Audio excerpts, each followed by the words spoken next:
তোমাদের প্রজেক্টের নাম কি বলো? স্যার আমাদের প্রজেক্টের নাম হচ্ছে কার্বন পিউরিফিকেশন অর্থাৎ কার্বন পরিশোধন।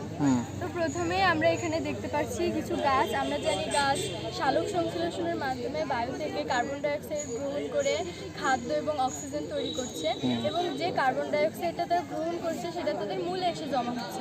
কিন্তু কোনো কোনো কারণে কিন্তু গাছপালা পোড়ানো হলে বা কেটে ফেলা হলে সেই কার্বন ডাইঅক্সাইডটা পুনরায় বায়ুতে ব্যাক করছে, তাহলে কিন্তু আমাদের পার্মানেন্ট নিঃসরণটা হচ্ছে না। এই কারণে আমাদের প্রজেক্টের বিষয় হচ্ছে এখানে যে ডিরেক্ট এয়ার ক্যাপচারটা রয়েছে এটা থেকে সরাসরি বায়ু থেকে কার্বন ডাইঅক্সাইড প্রবেশ করবে এবং সোজা এইখানে আসবে। এখানে আসার পর যে এয়ার পলিউশনটা আছে, এখানে বাতাসে যত দূষিত পদার্থ আছে সেটা বিক্রিয়া হয়ে সেটা দূর হবে এবং সোজা ফ্যাক্টরিতে যাবে। ফ্যাক্টরিতে যাওয়ার পর পরিশোধন হয়ে কিন্তু আমাদের কার্বন স্টোর হাউসে আসবে। কার্বন স্টোর হাউসে আসার পর সেখানে জমা থাকবে এবং এখানে যে পাথরগুলো আছে সেই পাথরগুলোর ভিতরে কিছু ম্যাগনেসিয়াম পাথর আছে এবং এই ম্যাগনেসিয়াম পাথরের সাথে যখন আমাদের কার্বন ডাইঅক্সাইডের বিক্রিয়া হবে তখন কিন্তু তৈরি হয়ে যাবে ম্যাগনেসিয়াম বাইকার্বনেট। আর এই ম্যাগনেসিয়াম বাইকার্বনেটটা একটা পদ্ধতিতে আমাদের এই ফ্যাক্টরিতে আসার পর সরাসরি কিন্তু মাটির তলে চলে যাবে। আর ভূগর্ভস্থ হওয়ার কারণে কিন্তু আমাদের মাটিতে একদম পার্মানেন্টভাবে স্থায়ী হয়ে যাবে, তখন কিন্তু আমাদের বাড়িতে ব্যাক করার সুযোগ থাকবে না, তাহলে কিন্তু আমাদের পার্মানেন্ট নিঃসরণটা হচ্ছে। এবং এখানে কিন্তু আমাদের অশান মানে সমুদ্র আছে। আমরা জানি বর্তমান মিঠা পানির খুবই অভাব, তাই সমুদ্রের এই লবণাক্ত পানিটাকে যাতে আমরা বিশুদ্ধ করতে পারি এই কারণে আমরা একটা ওয়াটার পিউরিফিকেশন তৈরি করছি। তো সরাসরি এখান থেকে ফ্যাক্টরিতে যাবে, তো প্রক্রিয়ায় যাওয়ার পর এখানে বিক্রিয়া হয়ে বিশুদ্ধ পানি তৈরি হবে। আর এর ফলেই কিন্তু আমরা কার্বন ডাইঅক্সাইডের পরিমাণ কমিয়ে আমাদের তাপমাত্রা আমাদের পরিবেশের তাপমাত্রা কমিয়ে পরিবেশের ভারসাম্য বজায় রাখতে। Thank you. এই আমরা তো এই যে একটা প্রজেক্টের নাম হচ্ছে ফায়ার ব্লক, যার অর্থ হচ্ছে যে মানে আগুন যে নেভায়। তো এখানে আমরা একটা MQ2 গ্যাস সেন্সরকে ইউজ করছি, যে গ্যাস সেন্সরটা ওই এলপিজি গ্যাসটাকে ডিটেক্ট করে একটা অ্যালার্মের সংকেত দিয়ে দেবে যখন এই গ্যাসটা লিক হচ্ছে। এখান থেকে যখন একটা গ্যাস লিক হচ্ছে তখন একটা সংকেত এই জায়গা দেওয়া হচ্ছে। তো এই সংকেতে হঠাৎ করে মনে করেন কেউ বাড়ি নেই, তো এখন আগুনটা ধরে গেছে, তো এই জায়গায় আমরা আরেকটা ফায়ার সেন্সরকে ইউজ করছি। যে ফায়ার সেন্সরের কাজটা হচ্ছে কি এই ওয়াটার পাম্প মানে যে ফায়ারটাকে ডিটেক্ট করা। তো এইখানে যখন আগুনটা ধরানো হচ্ছে তখন এই বিদ্যুতের এই সংযোগটা অটোমেটিক্যালি বন্ধ হয়ে যাচ্ছে। আর এখানে একটা ওয়াটার পাম্পকে ইউজ করছি যেটা আগুন ধরার সাথে সাথে সেটি ওয়াটার পাম্পটাকে চালাই দিতে পারে, মানে যাতে কোনো আগুনটাকে নিভাই দিতে পারে। মানে একসাথে মানে একদিকে যেমন আছে তোমার এই যদি গ্যাস লিকেজ হয় সিগন্যাল পাবে, অন্যদিকে অটোমেটিক্যালি পানি যে সেটাকে নিভিয়ে দেবে। দারুণ বাবা, তাই বলুন। আচ্ছা স্যার থ্যাংক ইউ। দারুণ প্রজেক্ট। যিনি আমাদের প্রাক্তন ছাত্রী খলিল রহমান ডিগ্রি কলেজ থেকে বিজ্ঞান প্রজেক্ট নিয়ে এসেছে, তাই তো? জি স্যার। আচ্ছা মা বলো দেখি কি আছে। স্যার আজকে হলো দুটো প্রজেক্ট আনছি। প্রথমটা হলো smart stick for blind people, মানে আচ্ছা হ্যাঁ, অন্ধ ব্যক্তিদের চলার পথে যদি সামনে পানি বা কাদা জাতীয় কোনো জিনিস বা জায়গা থাকে তাহলে এই দ্বারা তারা সিগন্যাল পাবে।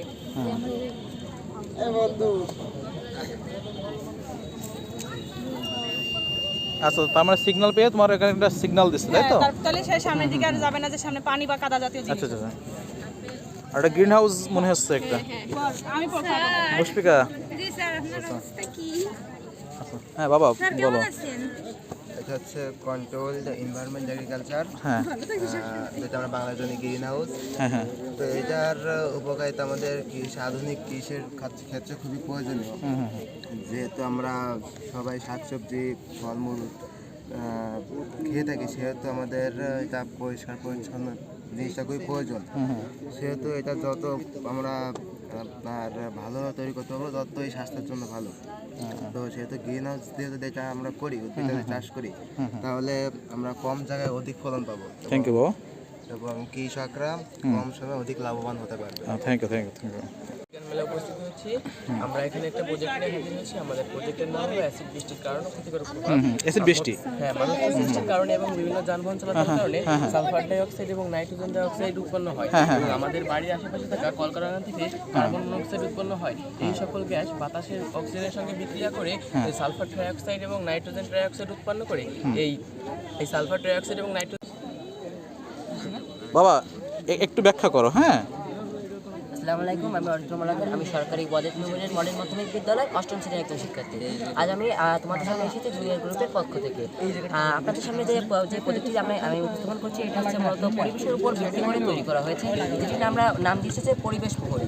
যেটা হচ্ছে সাধারণত আমরা দেখতে পাই কি যে বর্তমানে প্রচুর পরিমাণে আসছে আমরা শক্তির উৎস খোঁজার জন্য আমরা উত্তাল হয়ে আছি। এখন দেখা যাচ্ছে যে শক্তি যদি আমরা রূপান্তর করতে যাই, তাহলে বেশিরভাগ দেখা যাচ্ছে কিন্তু আমাদের রাসায়নিক শক্তি ব্যবহার করা লাগতেছে। যেখানে রাসায়নিক শক্তি যখন আমরা ব্যবহার করতে যাচ্ছি, তখন প্রচুর পরিমাণে দূষণ উৎপাদন হচ্ছে। এই দূষণের মধ্যে থাকতেছে carbon dioxide, carbon monoxide, H2SO4 সহ নানা ধরনের ক্ষতিকর পদার্থ, যেগুলো হচ্ছে আমাদের এনভায়রনমেন্ট হোক, বাস্তুতন্ত্র হোক এবং নানান দিক থেকে কিন্তু আমাদের ক্ষতি করতেছে। তো সেই দিক থেকে দেখা যাচ্ছে কি যে আমাদের যদি কার্বন ডাইঅক্সাইডটা আমরা যদি এই মাত্রার জন্য না কমাতে পারি, তাহলে দেখা যাচ্ছে পরবর্তী সময় আমাদের যে পরবর্তী প্রজন্মটা থাকবে, এটা কিন্তু ক্ষতির মুখে পড়তে পারে এবং আমরা নিজেও কিন্তু অনেকটা ক্ষতির মুখে পড়তে পারি। তো সেই দিক থেকে আমরা খেয়াল করে এই প্রজেক্টটি তৈরি করেছি, যেটা হচ্ছে মূল কাজ হচ্ছে বাতাসে থাকা, মানে আমাদের বায়ুমণ্ডলে থাকা যে কার্বন ডাইঅক্সাইডটা থাকবে, ওই বায়ু থেকে কার্বন থেকে আলাদা করা, মানে ওই কার্বনটিকে শোষণ করে হচ্ছে অবজারভারের মধ্যে নেবে। এখানে দেখতে পাচ্ছি শোষকটি, এখান থেকে হচ্ছে শোষণটি হবে, শোষণটি হচ্ছে অবজারভারে যাবে। অবজারভারের মধ্যে হচ্ছে আমরা 4টি লেয়ার ব্যবহার করেছি মূল।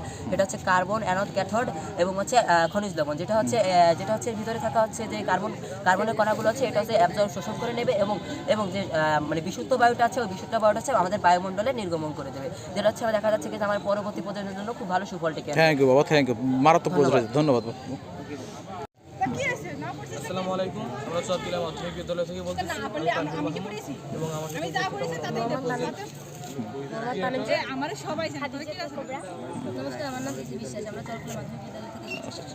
এখন আমাদের প্রথম প্রজেক্ট হচ্ছে ড্রেন এলা। মূলত হচ্ছে যদি এই সেন্সরে যদি পানি পড়ে, তাহলে এটা শব্দ করে। এটা মূল উদ্দেশ্য হলো যেসব জায়গায়, যেমন ইলেকট্রিসিটি যে জায়গায় বেশি, সেটা যদি পানির যে ক্ষতিকর প্রভাবটা পড়ে, সেটা থেকে মুক্ত পাওয়ার জন্য আমরা এটা করছি। ওখানে পানি গেলে আমরা দ্রুত ব্যবস্থাপনা করতে পারবো, এই জন্য ব্যবস্থা। দ্বিতীয় স্তরের মধ্যে পেট্রোল এবং পানি, অবশ্যই এখানে পুরো প্রজেক্টটা বাস্তবায়িত করা যাচ্ছে না, এর জন্য আমরা দুঃখিত, কিন্তু এখানে পেট্রোল আর এখানে পানি রাখা হয়। এর মাধ্যমে পেট্রোল দিয়ে আমরা আগুন উৎপন্ন করি, যা আমাদের মূল উদ্দেশ্য হচ্ছে যে আমাদের দৈনন্দিন জীবনে রান্নার কাজে যে গ্যাসটুকু লাগে, সেইখানে আমরা পেট্রোল দিয়ে রিপ্লেস করতে চাই। যেমন আমাদের একটা অ্যাভারেজে যদি 12 কেজি আপনার ওই গ্যাসের লিটারে যদি রান্নার প্রয়োজন হয় একটা অ্যাভারেজ পরিবারে, তাহলে প্রতিদিন 400 গ্রাম করে পড়ে। কিন্তু সেখানে আমরা 1 কেজি পেট্রোল দিয়ে আমরা সেটা 10 দিন একটা পরিবার চলতে পারবে। যেখানে 400 গ্রাম দিয়ে আপনার একদিন যাচ্ছে, সেখানে 1000 গ্রাম দিয়ে আপনার 10 দিন যাচ্ছে। এটা হচ্ছে আমাদের জ্বালানি সাশ্রয়ী প্রকল্প। পরবর্তী হচ্ছে আমাদের এয়ারক্রাফট, এটা হচ্ছে আমাদের রিমোট কন্ট্রোল দিয়ে বিমান ব্যবস্থা। এটা হচ্ছে মূলত ড্রোনের কাজ করবে, কিন্তু দ্রুত রিসোর্স নিতে পারে না, ভারী জিনিস নিতে পারে। সেটার জন্য এটা আমরা মূলত করছি, কিন্তু এটা এখনো সফল হয়নি। আমরা এখন এটা আমাদের অনগোয়িং প্রজেক্ট। এরপরে হচ্ছে আমাদের সেন্সর, এটা হচ্ছে আগুনকে সেন্স করে এই নলটা দিয়ে পানি পরে সে আগুনটাকে নিভিয়ে দেবে। এটা উন্নত বিল্ডিংয়ে আছে আপনার, কিন্তু এটা আমরা সাশ্রয়ী করার জন্য কম খরচে তৈরি করার চেষ্টা করছি। এইগুলো ছিল আমাদের মূলত। Thank you, thank you. ওয়ালাইকুম আসসালাম। হ্যাঁ মা, কস্তুরিয়ান আরওয়াডি শেখ আব্দুল হামিদ উচ্চ বিদ্যালয়ের পক্ষ থেকে আমরা যে প্রজেক্টটা উপস্থাপন করছি, সেটার নাম হচ্ছে পরিত্যক্ত পলিথিন দিয়ে পেট্রোলিয়াম ও প্রাকৃতিক গ্যাস তৈরি। তার একটি অংশ হচ্ছে এই গ্রামটি। এই গ্রামের যেখানে সেখানে বিভিন্ন রকমের আবর্জনাযুক্ত পলিথিন পড়ে থাকে, যার ফলে কৃষি করতে হয় এবং যার ফলে আমাদের কৃষকরা সঠিকভাবে জমিতে ফসল ফলাতে পারে না, কারণ জমির পলিথিন জমিতে পড়তে হলে জমির উর্বরতা হ্রাস পায় এবং এর ফলে আমাদের সরকার সঠিকভাবে আমাদের খাদ্য চাহিদা পূরণ করতে পারছে না। যেখানে কৃষকদের যদি সঠিকভাবে ফসল উৎপন্ন না হয়, সেটা আমাদের দেশের অর্থনীতির উপর একটা প্রভাব ফেলছে। এই পরিত্যক্ত পলিথিনগুলো নিয়ে আমরা তার মানে মা, তোমরা পরিবেশ নিয়ে কাজ করতেছো, সহজ কথায়। পরিবেশটা বর্তমানে পলিথিনের কারণে খুবই দূষিত হচ্ছে, কি তাই না? আর সেটা রিসাইক্লিং করা যাচ্ছে, অন্যদিকে গ্যাসও তৈরি হচ্ছে, আর এবং আমরা এই অন্যান্য মাটি দূষণটা রোধ করতে পারতেছি, তাই না মা? সবগুলো পলিথিন করে আবদ্ধ পাত্রের ভিতরে রাখবো। আবদ্ধ পাত্রটিকে 300 থেকে 400 ডিগ্রি সেলসিয়াস তাপমাত্রা উৎপন্ন করবো। উৎপন্ন করার পর পলিথিনগুলো তরলে পরিণত হবে। তরল থেকে এগুলো যে পেট্রোলিয়াম তৈরি হবে, সেই পেট্রোলিয়ামটা এই পাইপটির মাধ্যমে এই পাত্রে অবস্থান করবে এবং এর থেকে যে অতিরিক্ত গ্যাসটা তৈরি হবে, সেই গ্যাসটা পেট্রোলিয়ামটা এখানে অবস্থান করবে এবং গ্যাসটা এই নলটি থেকে এইখানে প্রবেশ করবে। যখন আমরা পরীক্ষা করার জন্য এখানে একটা বেলুন দিয়েছিলাম, যে গ্যাসটা আসলেই বেলুনটা আপনার আচ্ছা। এভাবে যদি আমরা করি, তাহলে বড় পরিসরে করলে হয়তো পরিমাপ করে দেখা যায় 6 কেজি পলিথিন বা এর থেকে একটু বেশি দিলে 4 কেজি 4.5 কেজির মতো পেট্রোল পাবো আমরা। এ থেকে আমাদের পরিবেশ দূষণও কমবে এবং এই পলিথিনগুলো দিয়ে আমরা কাজ করতে পারবো এবং এটা রিফাইনিং করার মাধ্যমে আমরা পেট্রোল পাবো। পেট্রোলের রিফাইন করার মাধ্যমে আমরা জ্বালানি সমস্যার সমাধান হবে একদিক থেকে, কিন্তু পরিবেশটাও বাঁচবে, তাই না মা? যেটা আমরা জ্বালানি কাজে ব্যবহার করতে পারবো, আবার যানবাহনের চলাচলের কাজে ব্যবহার করতে পারবো। থ্যাংক ইউ মা, থ্যাংক ইউ, সুন্দর প্রজেক্ট হয়েছে মা। আমরা হচ্ছে গাংনী মাধ্যমিক বিদ্যালয়। সংযোগ ও নেটওয়ার্ক সংযোগ ছাড়াই হ্যাঁ। এটা চলতে সক্ষম। এতে ব্যবহৃত হয়েছে একটি সোলার আর সাথে তার ব্যাকআপ হিসেবে ব্যাটারি, যেটা সূর্য থেকে সরাসরি বিদ্যুৎ সংগ্রহ করে পরবর্তীতে বা রাত্রে অথবা সূর্য ছাড়াও চালাতে সক্ষম। আচ্ছা আচ্ছা, এটাতে আমরা মোবাইল চার্জ দিতে পারবো।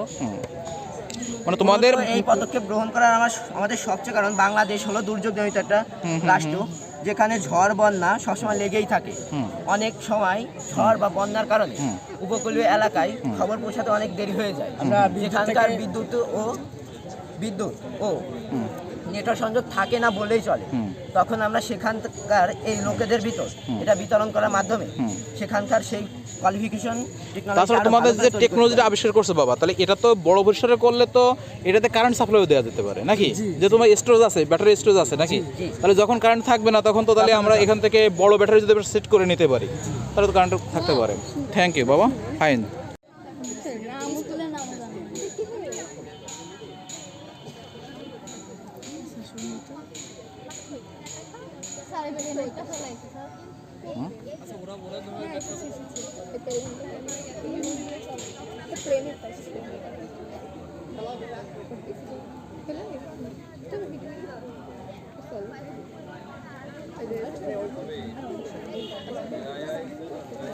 প্রজেক্টের নাম কি?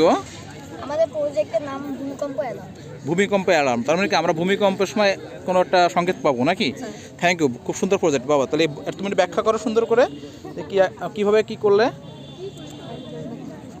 আমরা সাধারণত ভূমিকম্প যখন শুরু হয় তখন আমরা টের পাই না, তো তার ফলে আমাদের অনেক ক্ষয়ক্ষতি হয়ে থাকে। যখন ভূমিকম্প শুরু হয় তখন এই যে যন্ত্রটি এটা আমাদের সংকেত দিবে, যার ফলে আমরা প্রস্তুতি নিতে পারবো এবং এই সমস্যা থেকে কিছুটা হলেও আমরা মুক্তি পাবো। আচ্ছা বাবা, কিভাবে অ্যালার্ম দেবে আমাকে একটু দেখাও তো, অ্যালার্মটা একটু চালিয়ে দেখাও তো। আর যখন যখন মানে ভূমি বা বিল্ডিং নড়বে তখন এটা কাবাকাবি করবে, ফলে এখানে সিগন্যাল দেবে। আমরা এখানে বিভিন্ন আমরা সিগন্যালের সাহায্যে বুঝতে পারবো। হ্যাঁ, আমরা আগে থেকে আমরা বুঝতে পারবো ভূমিকম্প শুরু হয়ে গেছে। আমরা আরো বেশি সচেতন হতে পারবো এবং আমরা এখানে হুইসেল ব্যবহার করতে পারতাম যাতে যেমন শব্দ সৃষ্টি করতে পারে। এটা জাস্ট মাত্র একটি model. Thank you, thank you. আমাদের প্রজেক্টের নাম হচ্ছে সেফটি বক্স। সেফটি, আচ্ছা আচ্ছা বাবা, তাহলে কিভাবে এটা কিভাবে কাজ করবে? এটা হচ্ছে দমকল কর্মীর বিকল্প হিসেবে কাজ করবে। হ্যাঁ, অনেক সময় দেখা যায় কোথাও অগ্নিকাণ্ড ঘটলে আমরা মানুষরা যেতে ব্যর্থ হয়, তখন আমরা এই গাড়িটা পাঠিয়ে অগ্নিকাণ্ড থেকে মোকাবেলা করতে পারি।